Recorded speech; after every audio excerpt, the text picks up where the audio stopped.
Hello, welcome back, or welcome if you are new to my booktube channel, Goddess of Gore. My name is Vix and I like to talk about horror, thriller, sometimes fantasy and occasionally sci-fi books every week. September has just started, so this can only be my September TBR video, and we've got two readathons to talk about, so we better get on with it. So the two readathons that I will be taking part in are the Upside Down Readathon running the 5th to the 11th and Shorty September running through the whole month. So I shall start with the Upside Down Readathon Horror Edition, based on the whole world of Stranger Things, hosted by Kendall from Bookphoria, Naomi from Naomi's Library, Liv from Liv's Library, Jordan from Sorry Book Solid, Lauren from Lauren Loves Reads and Caitlin from Pride and Paperback. It has 5 prompts and the final prompt being to pick your buddy read based on your favourite Stranger Things character. So, prompt 1. Read a book with lights on the cover based on the Christmas lights that Joyce uses to communicate with her son Will when he gets taken into the Upside Down in series 1. And for this I have chosen The Haunting of Aveline Jones by Phil Hicks. And as you can see by the absolutely stunning autumnal cover, Aveline is holding a torch, so tick. Obviously this is a middle grade book about a girl named Aveline who is an absolute little goddess, being a horror reader and basically one of us in the making, and she's dreading a boring half term from school. That is, until she finds an old creepy book to read. She's about to find out that the book is full of spooky stories that belong to none other than Primrose Pemberthy, a woman who vanished a long time ago. And being a curious cat, she decides what better way to spend your October holiday from school than tracking down a mysterious disappearance. But all that snooping around has awakened someone or something. Now it wants poor Aveline too. Sounds wholesomely pure and I'm gonna love it. Prompt 2, read a psychological thriller, and you don't get much more psychological or thriller than A Knife in the Shower with Some Screeching Violins. Yep, it's Psycho by Robert Bloch, the book that influenced the classic Hitchcock film. Will this hold up to the phenomenal film? There aren't many films you can hold an imaginary knife in your hand and go hee hee hee, and everyone knows exactly what you mean. This is about a woman called Mary who runs off with the money her boss has asked her to take to the bank. And after a long drive she pulls into a motel to break her night up and get some sleep. It is there that she meets Norman Bates, the motel manager, who lives with his lovely overbearing mother and seems a little naive and lonely. Harmless enough. Mary's sister gets a little worried when she hasn't heard from Mary, and when she starts to wonder where she is, she follows her trail until she too turns up at the motel and meets Norman and his best friend.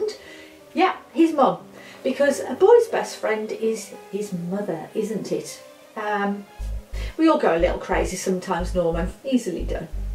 Prompt 3 is read a book with multiple POVs, and I'm going on a wing and a prayer with this one because I can't remember if it is told from everyone's POV, but I have a feeling it does, and I've been promising myself a reread of this for so long, so I chose Carrie by Stephen King, everyone's favourite bleeder. Little Carrie White is so innocent, with her crazy mother indoors preaching all kinds of crap at her. It's no wonder she can move things with her mind. The first full-length King book, this is about Carrie White, bullied by her classmates and bullied by her godly mother. Carrie just keeps her head down and gets on with her life. That is until she's asked to the prom by the local heartthrob Tommy. When she finds out that this is a cruel setup by the school bullies, all hell breaks loose and Carrie brings down her wrath on the whole goddamn town. Carrie is honestly my hero, and let's see if she holds up to this after my third or fourth reread. Prompt number 4 is read a book that includes a game or competition, and for this I chose Hide by Kirsten White. Now, I have heard terrible things about this book, but obviously I will make up my own mind, and if it does turn out to be a dud, then I have a very quick story as a backup, and that will be Gotcha by Ray Bradbury.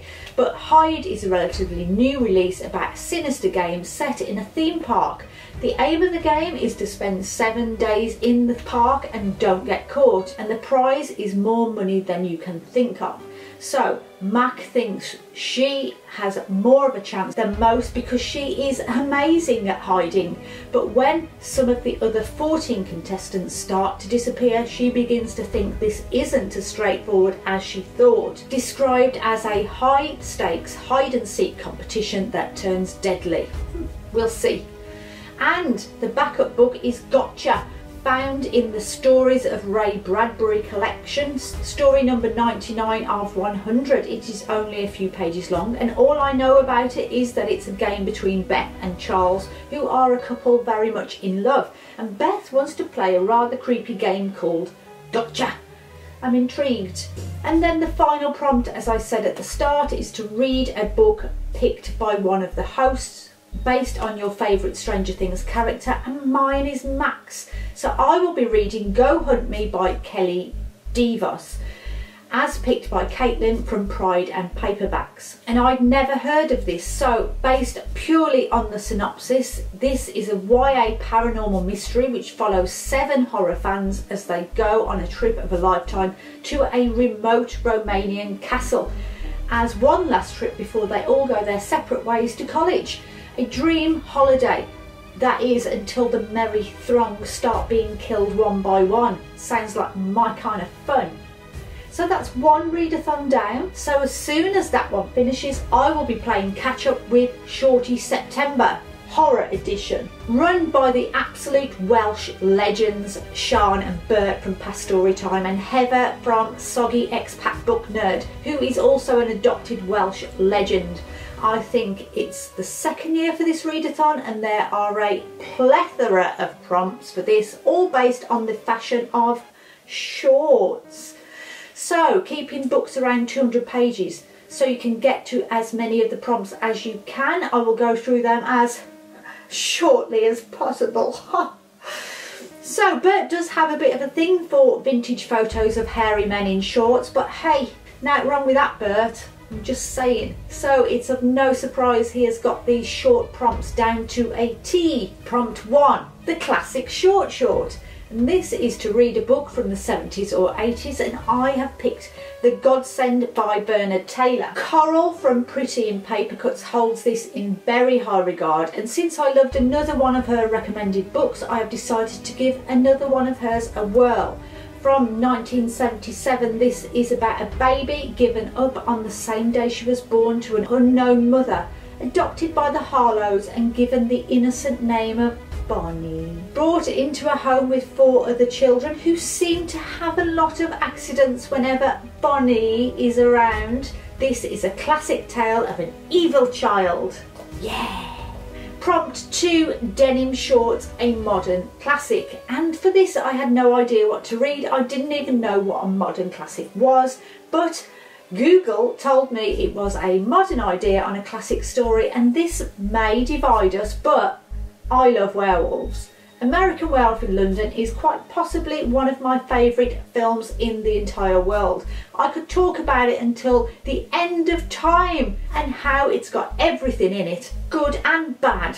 But I digress. I chose Mongrels by Stephen Graham Jones, about a boy on the cusp of his 16th birthday. He's wondering if he will become a werewolf just like the rest of his family, because he's what he calls himself a mongrel mixed werewolf. So he just doesn't know what he'll become. Prompt 3, the play suit, the all-in-one short outfit that you wear because they're comfy and then you need the toilet and you're out in public and you have to take the whole thing off and the floor is wet. Is it water or is it wee? Why did you wear it? It's Read Something You'll Regret, and for this I chose Womb by Duncan Ralston. Who doesn't think twice about reading extreme horror books? This is about another motel, but this is far worse than the Bates Motel. This is the Lonely Motel. This has room number 6, and there's something wrong with this room. Along comes Angel, who has researched the history of room 6, the room his mother died in, and he's come to put an end to it once and for all. But the Lonely Motel doesn't forget, and it always gets its victim. Prompt number 4 is the half and half short. You know the ones, they zip off at the knee, you kneel down, you kneel on the zip, it hurts. No, me neither. It's read a book, then watch the film, TV show, whatever it's based on. So I will be reading 1408, the Stephen King short story from Everything's Eventual, and then I will watch the film with the extremely dishy, dreamy Samuel L. Jackson. This is a book about another creepy hotel room. Seems to be the theme this September. Room 1408, which seems to be haunted, and the man who has come to investigate it. Presumably the film is similar tale. Prompt number 5, the cargo shorts, the ones you wear when you go on a hike with a million pockets. Pick a book about nature, and I'm going for The Willows by Algernon Blackwood, about a canoe trip down the River Danube. A short, ominous tale about the river, sun, wind, and the dense willow trees that seem to move all by themselves. Prompt number 6, the skort, the clothing equivalent of the mullet, except it's party on the top and business underneath. You have to read a book that is more than one genre, and I couldn't decide between 2 dark fantasy books, so as a punishment for being so indecisive, I will have to read both. They Mostly Come Out at Night by Benedict Patrick is a dark fantasy horror adult fairy tale which follows Lonan, who is hated by everyone in the town of Smithtown in the middle of a forest because 7 years ago he unleashed a creature that attacked the whole village, killed and disfigured so many. Lonan dreams of a prince, the son of a magpie king and the protector of the forest. He goes on a journey with this prince on a quest, all while he sleeps. Between this real world of Smithtown, we are told of a folk tale of fantastical creatures in the style of Eastern European myths. And then T. Kingfisher's Nettle and Bone, about a convent race girl, Mara, who realises that no one is going to rescue her sisters from an abusive prince except Mara herself. And maybe with help from a grave witch who will help Mara if she can complete 3 impossible tasks. So Mara is joined by the Grave Witch, a reluctant fairy godmother, a strapping former knight, and a chicken possessed by a demon, because why not? Together the 5 of them intend to be the hand that closes around the throat of the prince and frees Mara's family and their kingdom from its ruler at last. And I just know this will be everything this month. Prompt 8, ripped shorts. Read a slasher or a murder mystery, and I'll be reading Katie by Michael McDowell, a story about a girl and her love of a hammer. Katie loves nothing more than telling fortunes and thinking people on the head with her beloved hammer. She then empties their pockets and her parents get rid of the body. There is another part to the story about Philo, whose wealthy grandfather Katie has killed earlier on in the book, but it's Katie I'm here for. Prompt number 9 is lifeguard shorts. You know, running along the beach in their red shorts. A beach read. Now, I already read Jaws last month for the mixtape-a-thon, so I had to get a little clever with this one. And what else do people do at the beach?